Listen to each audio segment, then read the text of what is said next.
promise I'm not as tired as I look right now. Hi guys, this is Connie. And that's what happens when I leave this on the edge of the bed. Fun. It's a Connie's Notes November 1 take every day. It is the 20... Crap. My sister told me this morning. She came over and we didn't realize what day it was. I think it's like the 26th or the 27th. If that was Wednesday, Thursday, Friday, Saturday, Sunday, Monday, 2, 3, 4, 5, 6. So it is the 27th. I think I didn't pay attention to a calendar yesterday. I definitely would have thought it was the 26th. Special me. So it's Monday the 27th, 2017.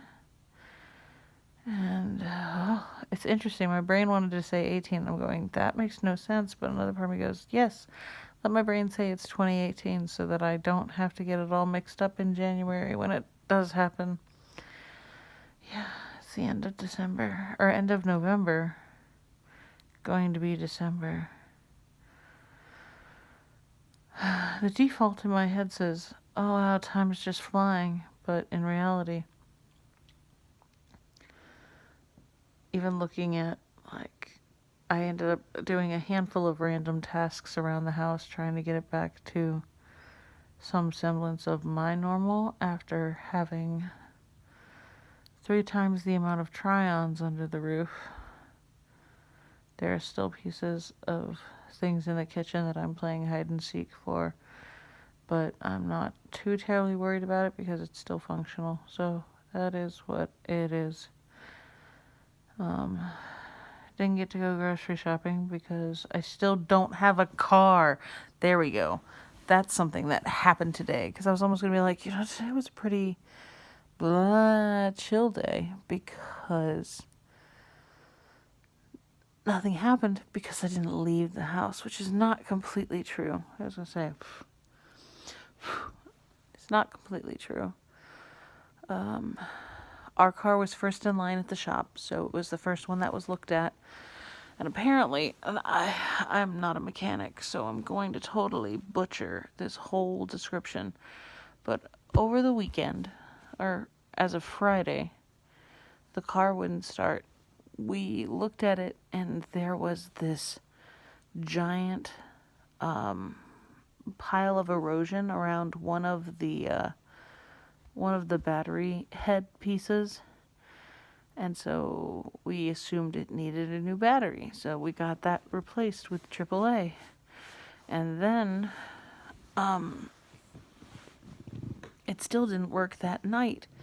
And I kind of got stranded playing Pokemon Go at the local college and was like, oh, this is fun.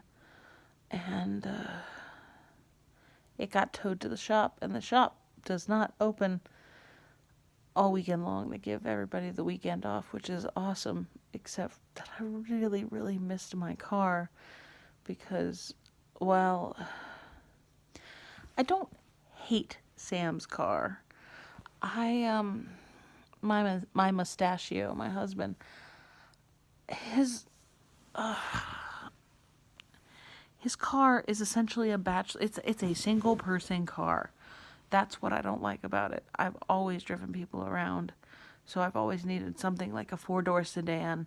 His is a 2-door sports type looking vehicle, and it was just a pain and a headache to get all 3 of us and the baby into the car and out of the car when we did go places like church.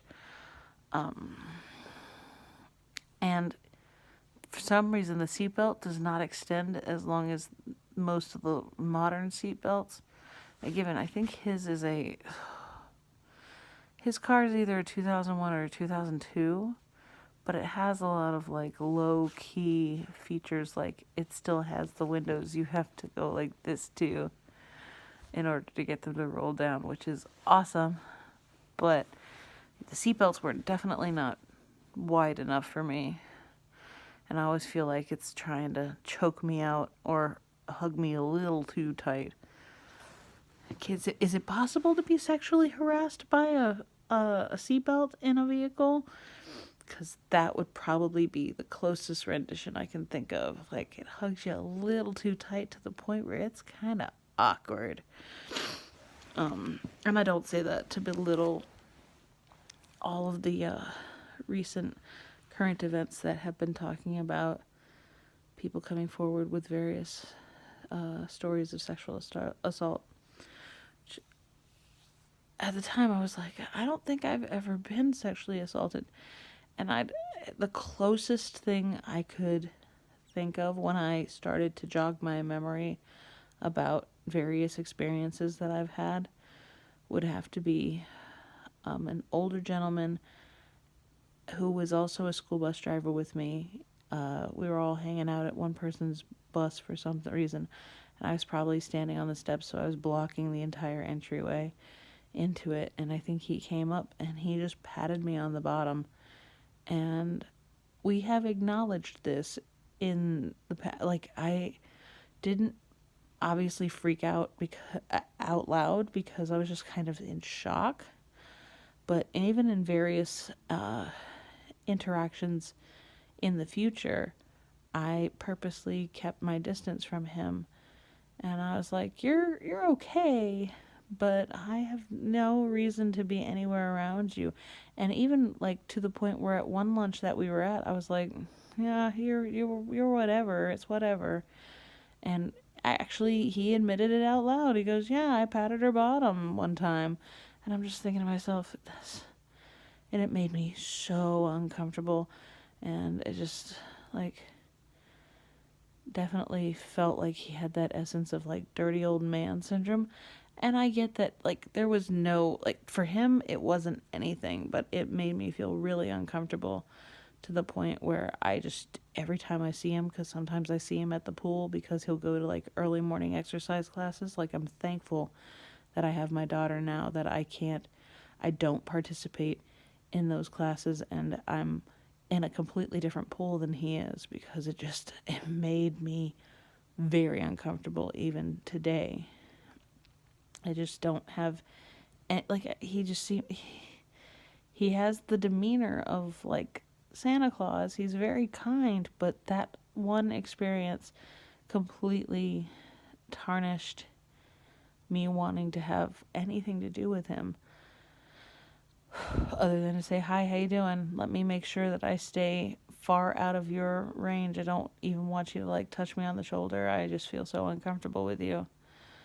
And I know he meant nothing by it, but it you know, I won't discount the way I feel, but I also don't feel like it was, like, I don't feel like it was assaulted. Like, when I think of the word assault, I think of, like, being so traumatized that it leaves a scar of some sort. Like, when I think of,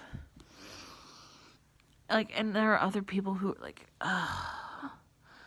I think we're making progress on this subject, but another part of me is just like, if you went out with somebody and you dated them, a part of me, I get so confused with, like, I understand consent, but I also understand that there are people that I've dated in the past that, you know, there were varying definitions of what boyfriend and girlfriend was growing up all the way through my educational life. You know, like, in elementary school, I had a boyfriend. He basically, like, walked me to my class and we would go, bye, mwah.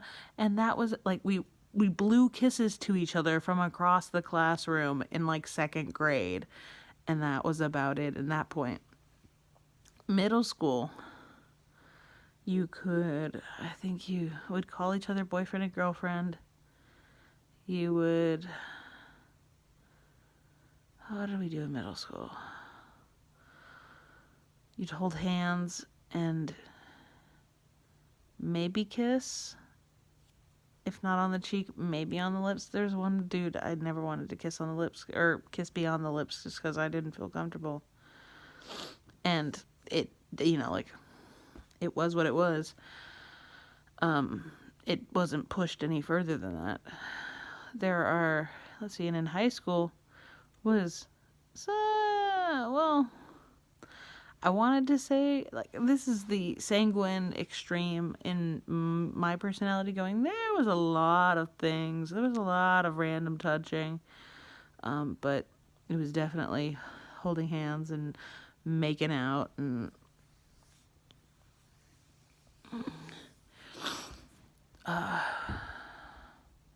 some things that when I look back, I kind of go, ugh, because those relationships obviously didn't work out. And, but, you know, like, another part of me goes, nothing happened. Nothing that I have no qualms with sharing with my husband. And I've offered, and he's like, I don't want to know. And I'm thinking to myself, you're like the only person I've been with, you know. You have no qualms of, you have no worries about any of that stuff. But I wouldn't call any of that sexual assault because I was in that relationship and I was cool with all of that at the current time that it happened. You know, I feel like that almost discounts real sexual assault when people are like, afterwards. Don't get me wrong, people are going to have regrets about relationships and things because they don't work out the way you want them to, or that person isn't the person you thought they were when you started going out, and they were just putting on a show to get to know you more and try to get in your pants. Yeah, that was a weird experience. Anyway, yeah, it's weird thinking about other experiences I've had because they're just, they weren't with, they were semi-quality people, but not at all in comparison to Mustachio, because Mustachio is still and always going to be the best man I've ever met. Oh, he's amazing. And it's not just because I'm biased, because I'm his wife. He is a genuinely decent guy, and because he's so quiet and so much the opposite of me, with his introvertedness and just calm demeanor, a lot of people don't get the opportunity to know that about him. He's just, he's so good. And now that we've been married for a few years, even with me being all over the place, especially postpartum, he still puts up with me, and in a decent way. Like, it's not, you know, we haven't completely lost our minds on each other yet, which is great. Oh, not what I expected this video to go towards. So let's see what happened today. Excuse me. Let's backtrack from now. I fell asleep with Baby Bear on the couch, which I thought was awesome because I usually never do that. But if this last week of exhaustion taught me anything, it was learning how to nap. I will learn more and more effectively how to nap because I need sleep if I'm gonna function.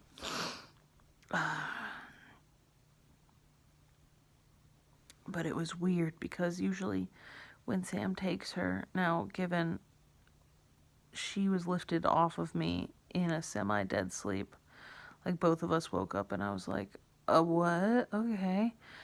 I'm cool with it. She was not cool with it. So when she woke up and suddenly she was being taken away from her mom on the couch in what her brain probably considered the middle of the night, she wailed. I mean, like, I could have cried. She wailed so much and so hard and so loud so quickly.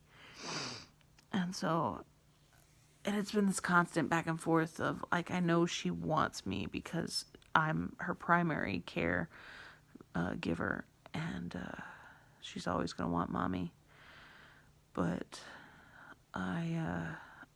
we've at least in the last week, it's been really great to watch her enjoy her dad and go to her dad and not completely whinge for me in the process. But this was like completely different. I think she just woke up the wrong way and she did not know what was going on and she needed some reassurance, and apparently she needed some food too, because even in the midst of all that I was like, Sam, that's either pain or I hear food. I hear food. Let me go get food. And so I brought food up and she was still just letting it rip. And I was like, Sam, I can't. I don't want to disrespect Sam's wishes about trying to let her get over the fact that she can't cry as loud as she can and always get mommy. But I was like, there's more to it than that. That was not just a cry for mommy or a cry for attention. That was something else. Like, that was a 9. It was a full-on 9, maybe a 10, the way she was crying. And so I ended up taking over, putting her to bed duties, and set myself up and gave her the bottle. She was so tired. She took about 2 ounces of formula and fell asleep with her eyes open like this. So I was able to slowly pull the bottle away, and then I was able to legitimately close her eyes with my hands. She was that tired. And then I put her down, and she did just fine. She was definitely ready to fall back to sleep. We just ended up napping on the couch right into her bedtime. So that was a thing. I missed my car because I couldn't go grocery shopping. We have plenty of like Thanksgiving leftovers, but I have like 1 egg in the house because unfortunately the half a dozen eggs I boiled last week and peeled decided to grow something on them that made them smell like death. Like, we're not talking rotten eggs. This just smelled like something worse than rotten eggs. It was bad. Oh, it was so bad. So that was a thing this morning. Started prepping more of the kitchen to be cleaned. Like, I got a primary sweep on it, but I didn't actually like Swiffer the floor or mop the floor. So that'll probably get done tomorrow. Laundry. Laundry was the big thing today because we had 2 sets of bed sheets, a handful of towels, and then various clothes from the week because I didn't keep up with it the way I usually keep up with it when I don't have anything else to do but laundry and not entertaining guests. So a bunch of that got done. Alright, let me phrase this. It got washed, it got dried, and that's good enough for me. Once the pile is clean, I can usually just put her in a bouncer and start folding a bunch of it and sorting it out, putting it away later. That really is the adult version of the never-ending story. Laundry. My sister came over, which was awesome.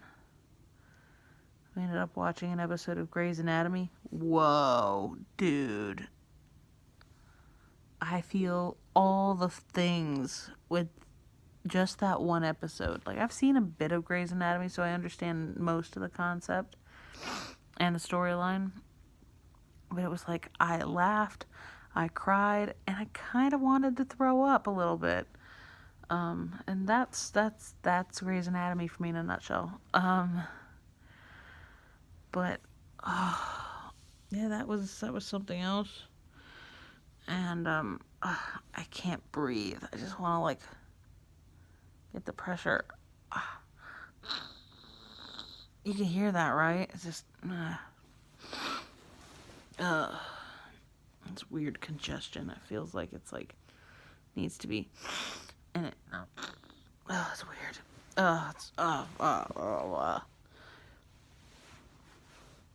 Yeah, that was about most of the day. I did go for a walk, so I got to do my regular check-ins. On my way back, I caught like 3 Farfetched before it all wrapped up around 7 something. But yeah, that was a great thing. I have some with Wonder IVs. I have one with Wonder IVs right now, so I still have to look up exactly what the number is on that. But I was super excited to get the opportunity to. I think that would brought my count to 12. I think I caught 12 far-fetched in the 48 hours that we were given.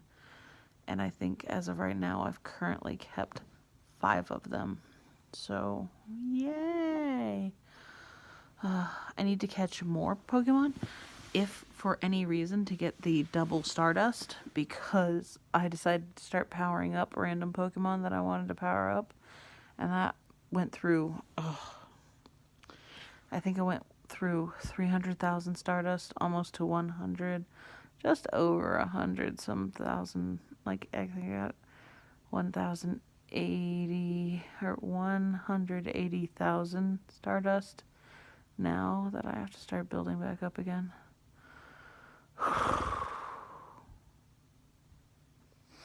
Whatever.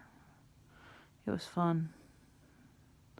I have some of my big bad Pokemon, so that works for me. Yeah, I think at some point I'm going to have to talk about my Pokemon Go issues from this last week, because you and Mustachio said, you have a problem.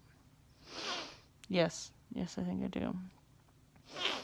So, be careful with that and enjoy, please, and thank you. It's Monday. That means Tuesday there'll be, we're going to do the last chapter of Call of the Wild. And because I had to do it in 2 parts, you get one first thing in the morning, and then you get another later on in the morning.